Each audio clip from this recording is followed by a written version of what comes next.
So welcome to the August update from Bressingham Steam Museum. It's been an interesting month weather-wise. We haven't had any appreciable rain here at Bressingham for 2 or 3 months now, and it is incredibly dry. And in conjunction with Norfolk Fire Service, we've had to make the difficult decision to not run steam on some of our railways. So sadly, some of our Fen railway locomotives, like George Sholto here, are not running at the moment. However, the railways are all in operation using our diesel locomotives, and in the case of our standard gauge railway, that's still able to operate steam because it's risk profiled differently. It might seem strange as a steam museum why we do have diesels, but obviously they are handy units. Principally, we use them for moving some of our heavy rolling stock around the yard, in and out the workshop. We occasionally use them on quiet diesel days, and again for situations like this where it's just too dry to run steam engines with the sparks and cinders that they emit. We're unable to run steam engines on most of our railways until we get a decent bit of rainfall. We keep our fingers crossed for that, and there are various people doing rain dances at regular intervals for it. We are using our diesel fleet. An interesting locomotive we use on our Fen railway is this motor rail unit.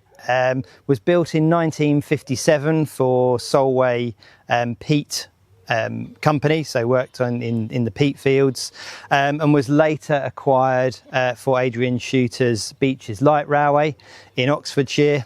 We acquired it in 2023.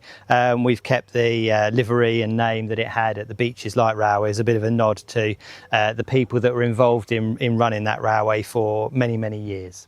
So at the last update, I talked about it being Gwyneth's final weeks in service before it had to be stripped down for its 10-year overhaul. We're now a month on from that, and we had a kind of couple of weeks parading it outside. And since then, it has now moved into the workshop, and we've started to strip the engine down. So we've taken off things like the chimney, things like the tank, the dome, and the outer tin work for the boiler. There's really 3 phases, I suppose, to overhauling an engine. First of all, there's the strip down of it, and you add to the list you may already have been creating of work that's going to need to be done. So it's kind of a strip down and assessment phase. Then there is the bit where we do all of the repair work as necessary on the different components, and some of those things we know what we need to do already. Other bits will become evident over the coming weeks. And then when you've done all the repair work to the individual components, it's a reassembly stage. So over the coming months and the different updates that we do, I'll keep you abreast of this project to restore Quarry Hunslick Gwyneth. So in previous updates, you've seen that we've been working on our Garden Railway locomotive Alan Bloom. That's now been fully reassembled, it's been steam tested and is all ready to go back into service on our Garden Railway.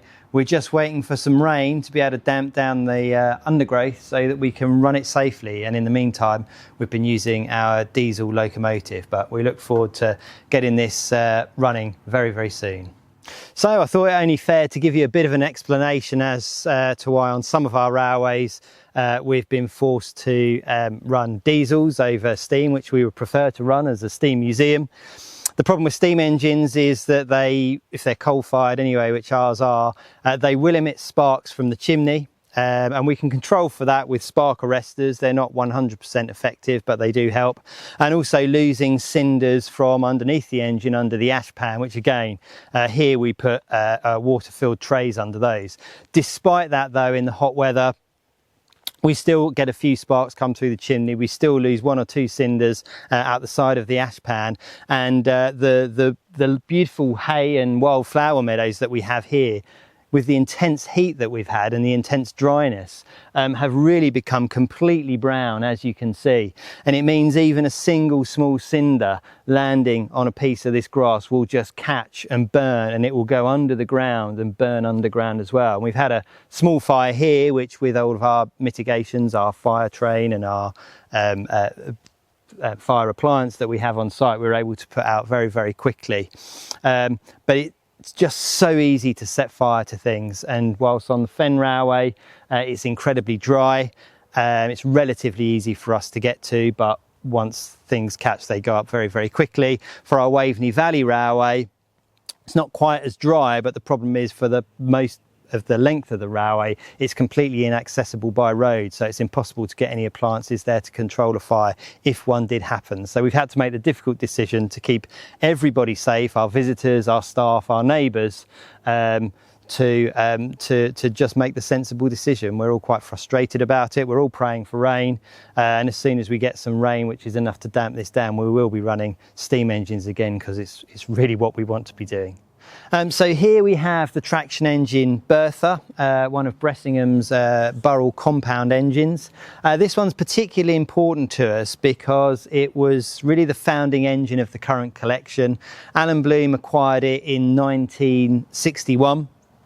A couple of years later, he had 13 different road steam engines in the yard in different states of repair.